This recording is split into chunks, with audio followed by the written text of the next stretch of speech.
বিসমিল্লাহির রাহমানির রাহিম। সূরা ৯ আত-তাওবা আয়াত ২০।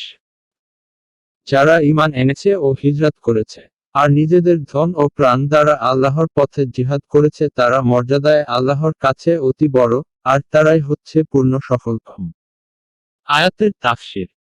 যারা ঈমান এনেছে, দ্বীনের জন্য স্বদেশ ত্যাগ, হিজরত করেছে এবং নিজেদের মাল ও জান দিয়ে আল্লাহর পথে জিহাদ করেছে, তারা আল্লাহর নিকট মর্যাদায় বড়, আর তারাই হলো সফলকাম।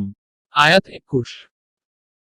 তাদের রব্ব তাদেরকে নিজের পক্ষ থেকে সুসংবাদ দিচ্ছেন রাহমাতের ও অতি সন্তুষ্টির, আর এমন জান্নাতের যার মধ্যে তাদের জন্য চিরস্থায়ী নিয়ামত থাকবে।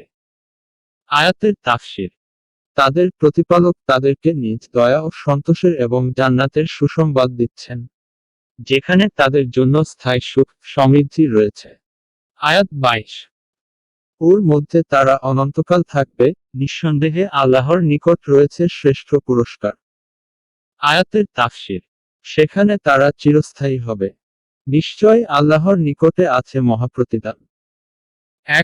এই সব আয়াতে সেই ঈমানদারদের ফজিলত ও মাহাত্ম্য বর্ণনা করা হয়েছে, যারা হিজরত করেছেন এবং জান মাল দিয়ে জিহাদে অংশগ্রহণ করেছেন। আল্লাহর নিকটে তাদের মর্যাদা সবার উচ্চে এবং তারাই সফলকাম মানুষ।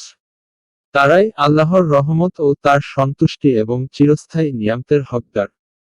তারা এর হকদার নয়, যারা নিজেদের মুখে সরল সাজে এবং নিজেদের বাপ দাদাদের তরিকাকে আল্লাহর প্রতি ঈমানের তুলনায় শ্রেয় ও প্রিয়